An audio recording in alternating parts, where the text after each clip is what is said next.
Escuchá a Contramano. Hablamos de cosas re importantes. A Contramano. Vos sabés que a nosotros el tema ambiental nos interesa mucho, mucho. Uno de los temas centrales y desconcertantes, quizás, si tomamos en cuenta el ingenio y la capacidad que tienen los humanos como para transformar la naturaleza, es el uso, no solamente indiscriminado, o sea, la aparición del plástico. De hecho, estamos en contacto con Bruno Gianbeluca, coordinador de campaña de clima y energía de Greenpeace, una gran organización. ¿Cómo te va, querido? Simón te saluda. Muy buenas noches, Simón. Gracias por el espacio y para charlar este tema tan importante. A ver, hagamos, si te parece, un poquito de historia. ¿Cómo es que a alguien se le ocurrió usar de esta manera el plástico? ¿Cuándo sucedió y demás? Todo tuyo.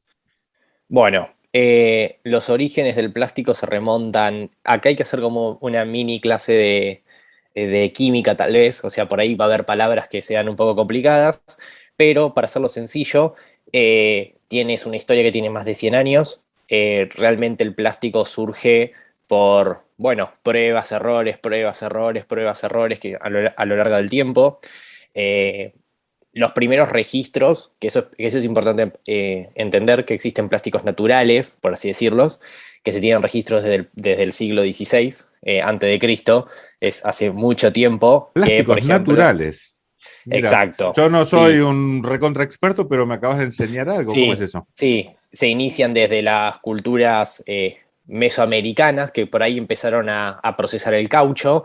¿Han escuchado hablar de Chico Mendes, el activista asesinado en Brasil hace muchos años? Bueno, era un trabajador del caucho que, claro, se reclamaba por la protección de los bosques. Y bueno, el caucho viene un poco de eso, que es algo natural. Pero también empezó, la realidad es que empezó todo el proceso en 1839, que es ahí donde se industrializó, un poco el plástico como conocemos hoy en día y que fue avanzando con el paso del tiempo, debido a que, toda la población en general, como saben, con su afán de facilidades en la vida, trató de usar el plástico para muchísimas cosas. Se usa diariamente para muchísimas cosas y es por eso que es tan popular, pero también tiene un impacto tan grave en nuestros ecosistemas. Las primeras empresas que empiezan a comercializar esto y a iniciarse en el proceso de la vulcanización son Goodyear de Estados Unidos y Hancock de Inglaterra, que son las que empiezan a desarrollar, cómo vulcanizar ese caucho para que sea un proceso, más fuerte, calentándolo, combinándolo con presencia de otros elementos. ¿Qué significa a grosso modo? Porque la verdad que no está acá puesto el énfasis en el proceso haciéndolo, químico y en sí. Básicamente lo que se buscaba es hacerlo, hacer el caucho más duro y que se resista a diferentes situaciones ambientales. Por ejemplo, la temperatura, el frío. Sabemos que si vos acercás el plástico con mucho calor, se derrite. O sea, o tiene un proceso de descomposición de química. Pero si yo lo dejo un tupper al sol, por ejemplo, no se va a derretir. Entonces tiene un proceso de hacerlo, útil. Ese es básicamente el fin. Y ahí es donde, se empezaron a comercializar todos estos polímeros termoestables, es la palabra, concreta, bien, que es lo que sirve para... ¿En qué país empezó a generalizarse el uso del plástico? Como dije antes, esto surge a través de dos empresas que son las que empiezan seguro, a liderar pero viste esto. que Estados Unidos e Inglaterra. Eran tiempos en los cuales sí, que ellos lo comiencen a desarrollar no significa que lo usaran en su propio país, ¿viste? ¿Cómo es sí, esto? este tipo de cosas se extiende, a medida de que la industria, convengamos que en esos momentos los principales países más, o sea, más industriales eran Estados Unidos, Inglaterra, otros países de Europa. En Asia también había potencias industriales, pero el liderazgo por ahí tecnológico lo llevaban estos dos países. Bien. Luego, con el paso del tiempo, empiezan obviamente a surgir más avances, porque empezaron ya de tener solo el caucho a tenerlo digamos, vulcanizado y más estable, pasó a desarrollarse, digamos, por otros científicos, con algo más usable para la vida diaria, no tanto Decime, solo para... siendo a lo básico, es algo que yo tengo entendido, pero corregime que vos sos el que sabe. Esta vulcanización o parte del proceso para hacer más resistente el plástico tiene que ver con restos fósiles, ¿verdad? O sea, es un derivado del petróleo, ¿puede ser?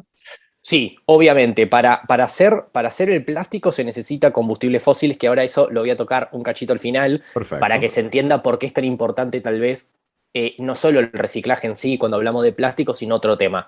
Pero para ya entender y para responder un poco a tu pregunta de por ahí qué se usaba o qué se hacía con este plástico, luego de vulcanizarlo y digamos a tenerlo más estable, pasa a, digamos, a desarrollarse en 1909, ya un tiempo después, eh, el proceso digamos, de moldeado de ese plástico, gracias a nuevos avances químicos. O sea, se logra producir el polímero sintético y eso hace que, por ejemplo, puedas moldear ese plástico con materiales que hoy conocemos hoy en día, como el plástico, digamos, vasos reutilizables, cucharas, tenedores, platos, y eso hizo que, digamos, sea muy interesante para la industria porque eso significaba ventas, con algo que era, digamos, muy nuevo. Sí, totalmente.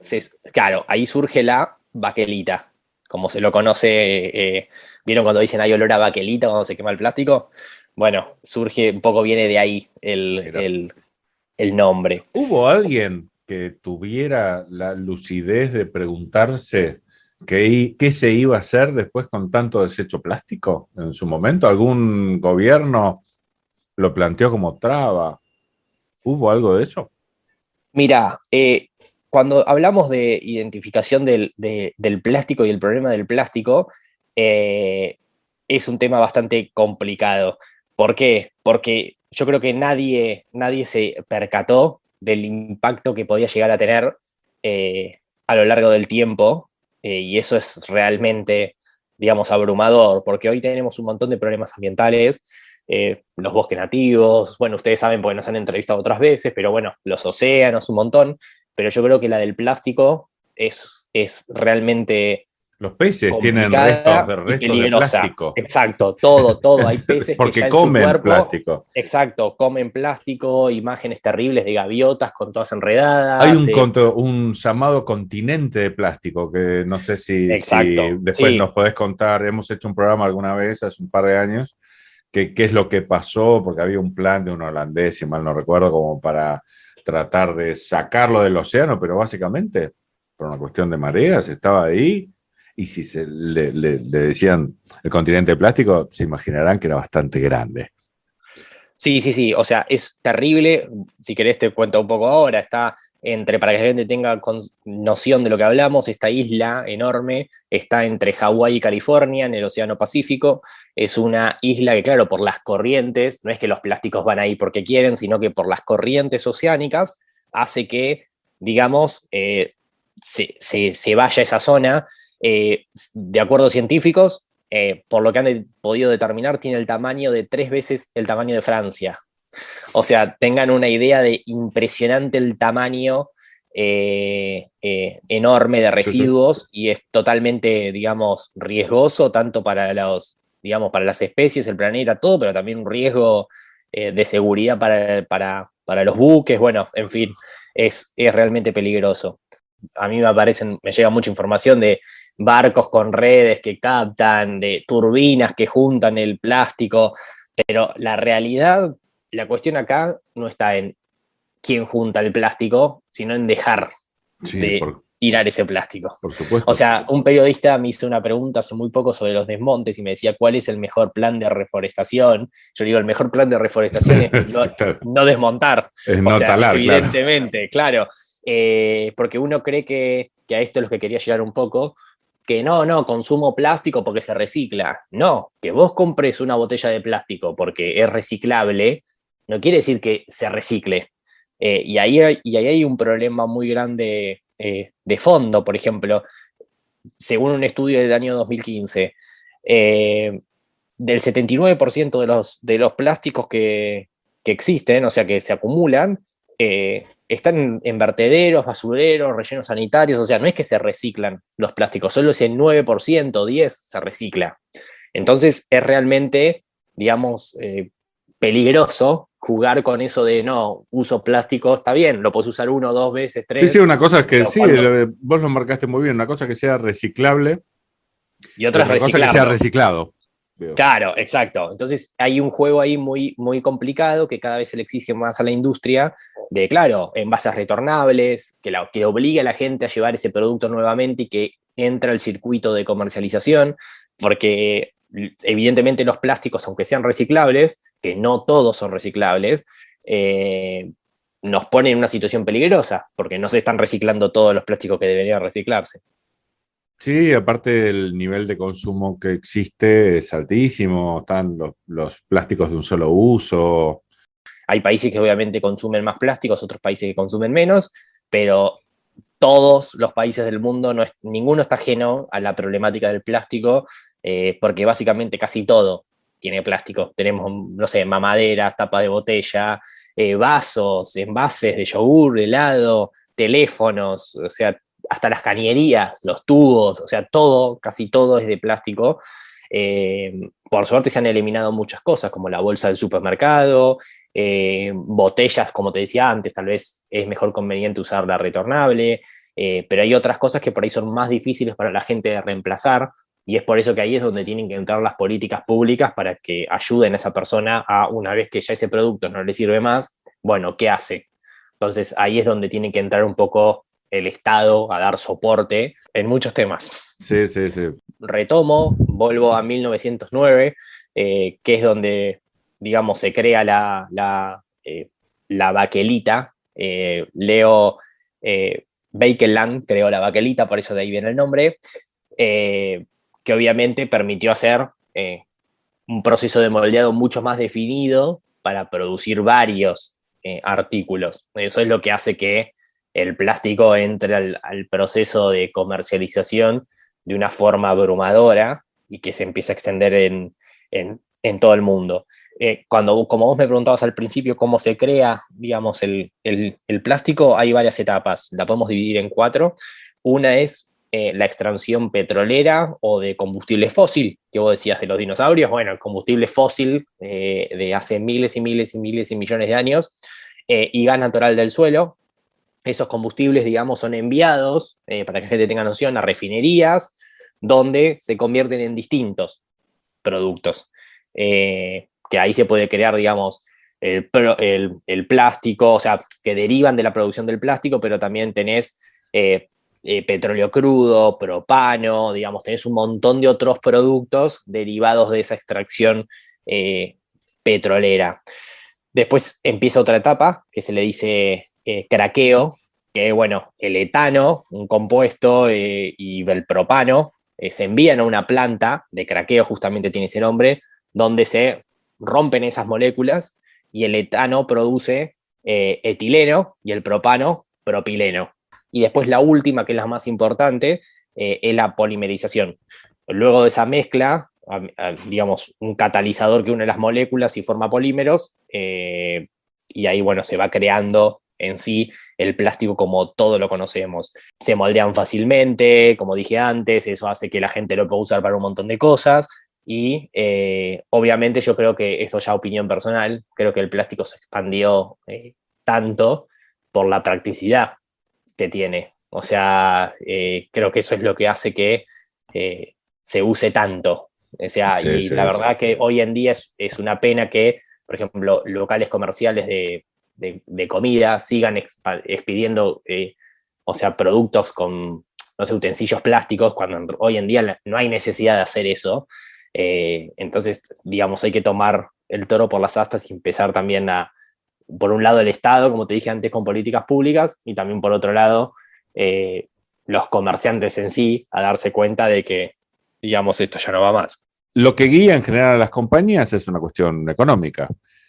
¿Por qué se recicla tan poco? Vos decías que el plástico es en su mayoría reciclable, pero no reciclado. Y en un pequeñísimo porcentaje lo es. ¿Por qué tampoco? ¿No es más económico en lugar de volver a comprar y tirar, reciclar? Me imagino que la respuesta es no, claramente, si no lo harían. Pero, ¿tenés idea? Hay muchas cuestiones. Uno, también porque los sistemas, por ejemplo, hay veces que los sistemas de clasificación de residuos no está contemplada. Entonces ahí ese es el primer problema, yo pienso. Hay muchas ciudades de Argentina donde todo va a una misma bolsa. Esa misma bolsa llega todo sucio a un mismo relleno sanitario y se entierra. En cambio, muchas veces para los procesos de reciclaje es clave la separación en origen. Esa separación en origen en la que uno en la casa pone en una cajita todo lo que sirva, papel, cartón, o sea, todo lo reciclable o reutilizable, y en otra bolsa los residuos orgánicos, digamos, todo lo que se tiene que llevar al relleno sanitario, que bueno, los residuos orgánicos podrían ir a una compostera, pero bueno, estamos hablando del plástico ahora. Esa falta de, digamos, de cultura general de reciclar con falta de políticas públicas hacen que la gente no lleve esos plásticos a un punto limpio o a un centro verde a reciclarlo, porque no tiene necesidad de hacerlo. Entonces ahí es donde nosotros por ahí desde Greenpeace exigimos que siempre haya un proceso de clasificación en origen o separación en origen, para que la gente pueda diferenciar esos residuos, separarlos y agregarles valor, porque no es lo mismo que pase un camión a buscar digamos, esos residuos en particular, clasificados 100%, que llegue a una cooperativa, que es esa cooperativa, los recicladores lo reciclen, digamos, y se le agrega valor a ese producto, pero la realidad es que hoy en día no es tan así. Tal vez en la ciudad de Buenos Aires sea un poco más avanzado, pero no es en un 100%. Entonces, si me preguntas a mí, creo que es por eso. También, tampoco deberían, Perdón, decime. Esos recicladores deberían bucear en basura de todo tipo para rescatar. No, claro, imagínate, si todo lo que uno consume en una casa lo tira en hasta es peligroso para esas personas, porque uno se le rompe un vidrio y lo tira en esa bolsa, digamos, también es un proceso riesgoso, y yo creo que las empresas, este es otro punto, no son responsables por el impacto que tienen esos residuos que ellos generan. Entonces también hay una impunidad de, bueno, o sea, si yo no soy responsable de esto, ¿por qué tendría que reciclarlos? Obviamente existen dos caminos. Uno es el de las políticas públicas, que se pide que siempre el Estado esté presente en este tipo de cosas, pero también por el otro lado la responsabilidad industrial o de las compañías que crean estos productos, o sea, estos productos plásticos que tienen un impacto diariamente. Nosotros le decimos en Greenpeace, o sea, en el concepto se entiende como responsabilidad extendida al productor, que esto aplica a los plásticos, pero también a otros tipos como de los residuos electrónicos, que también es algo, digamos, para preocuparse. Sí, sí. El tema de las baterías, me imagino que. Sí, pila, batería, sí. Computadoras, todo. ¿Qué es lo que se está haciendo dentro de los encuentros por el cambio climático y demás, esas cumbres que dan la sensación de ser más formales que prácticas en sus resultados? ¿Se toca el tema del plástico? Bueno, mira, en definitiva esas cumbres son importantes, pero a la vez no están teniendo el nivel de impacto que se quiere, digamos, para la sociedad civil, Greenpeace, organizaciones y etcétera. No estamos viendo los impactos que se necesitan. El tema del plástico está presente, como también está presente el océano, o sea, en general como muchos temas, pero obviamente el tema del plástico es especial porque, digamos, porque como expliqué en el principio, en el proceso de fabricación requiere bastante combustible fósil. Entonces también poner un freno al plástico implica, digamos, poner un freno a esa expansión del combustible fósil que digamos, tiene un impacto tan grave en el clima global que vivimos. Sí, entonces, obviamente, y cortarles la facturación. Exacto. A quienes venden ese combustible, sí. Claramente. Exacto. Entonces también, hoy en día, lo que se está tratando de buscar más es dejar de financiar esos combustibles fósiles, porque al no tener esos combustibles fósiles o ese proceso ahí, lo que se va a hacer es, digamos, tratar de reciclar los plásticos que haya, porque eso obviamente ahorra energía, porque no tienen que crearlos desde cero, entonces no se necesita ese combustible fósil. Entonces, digamos, es una cadena que obviamente se toca, pero como vos dijiste al principio, por ahí son reuniones más formales que en la practicidad no estamos viendo tantas cosas. Sí, sí, sí, dan la sensación de que quieren que el tiempo pase haciendo de cuenta que hacen, mientras tanto siguen facturando. Esa es la Exacto. sensación. Y decime, ¿hay alguna variante realmente ecológica de plástico? Hay avances que hablan, por ejemplo, de la creación de plástico con algas, o sea, no serían plástico, porque el plástico ya explicamos antes que es el polímero, bueno, en fin, esto es un proceso más químico, pero se habla de plásticos orgánicos a base de algas, hojas específicas. Bueno, en fin, hay avances tecnológicos, porque claro, también la industria se está viendo obligada a repensarse, porque obviamente cada vez hay menos combustibles fósiles, cada vez hay más impacto de estos combustibles fósiles, cada vez es más costoso, entonces también están buscando nuevas formas de producir o de salvar esa, digamos, esa demanda que tienen.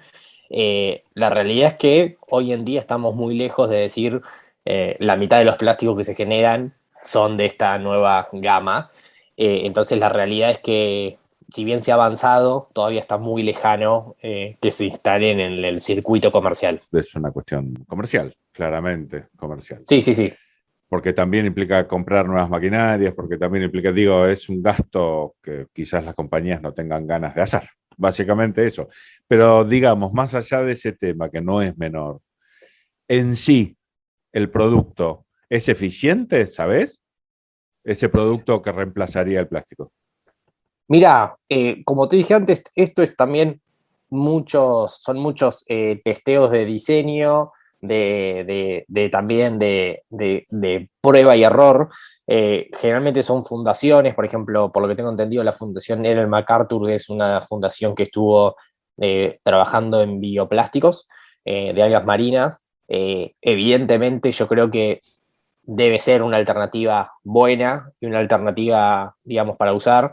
Evidentemente también hay muchos avances que requieren más inversión, porque obviamente más avance tecnológico lo vimos con el coronavirus. Todo se puso un foco todo en la creación de una vacuna y en un año tuviste una vacuna, cuando por ahí si no hubiese sido tanto el impacto, no se hubiese conseguido una vacuna tan rápido. O sea, en definitiva también es importante que se invierta en alternativas y en la búsqueda o sea, en la búsqueda de alternativas que hagan que salgamos de esta crisis que vivimos, y una de ellas es buscar alternativas al plástico.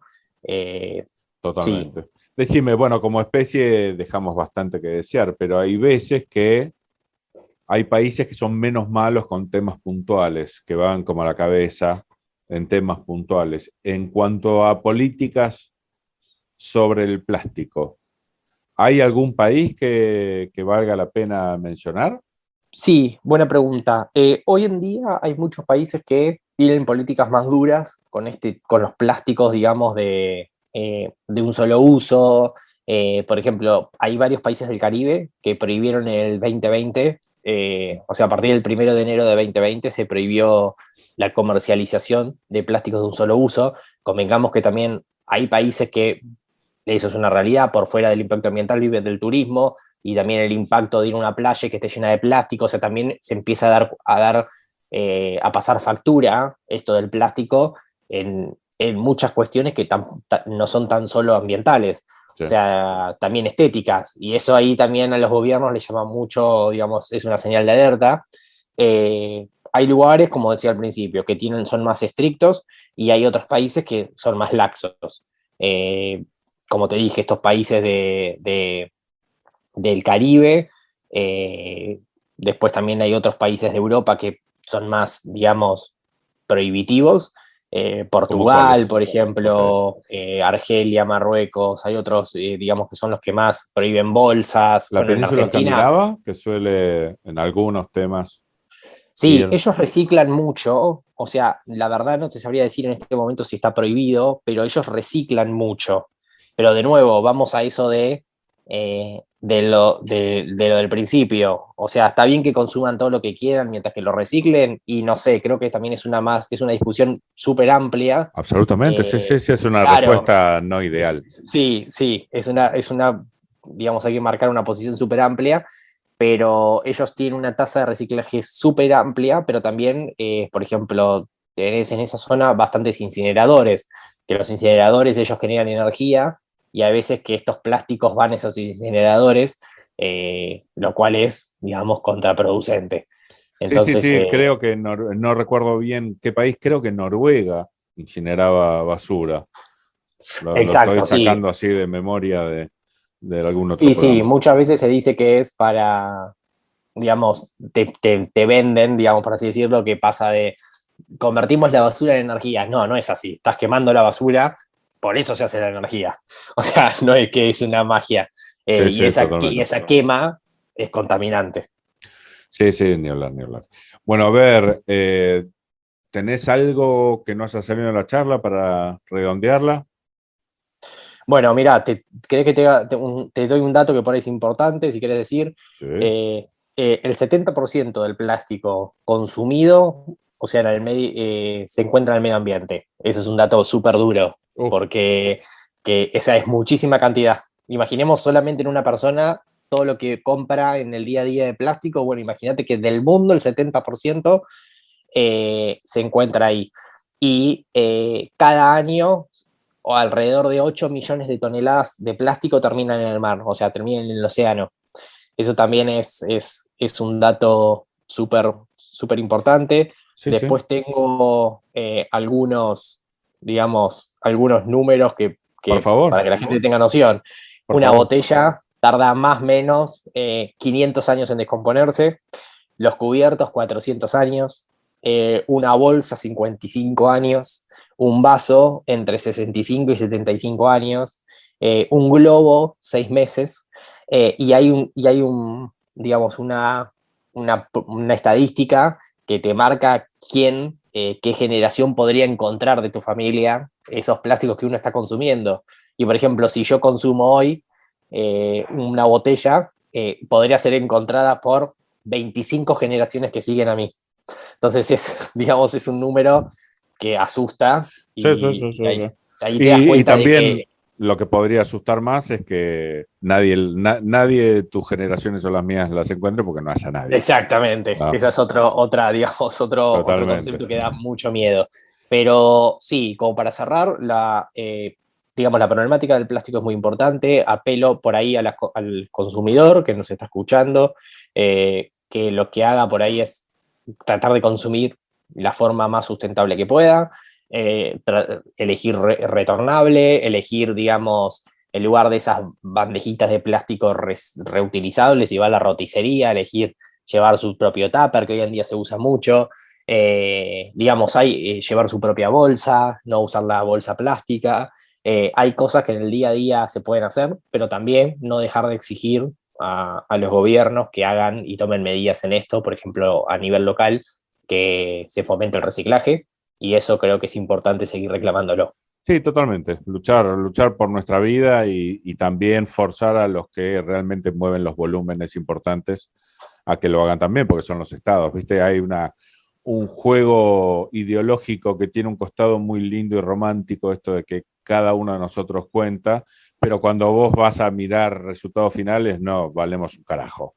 Al fin y al cabo, un estado tomando una decisión berreta vale millones de individuos bien intencionados, quizás. Exactamente, sí, es como decís vos. Bueno, querido, ha sido una gran charla, te agradecemos muchísimo el tiempo que nos diste y auguro futuras charlas en el futuro. Te mandamos un abrazo grande. Muchísimas gracias y gracias por el espacio. Por favor, se lo recontra merece. A contramano.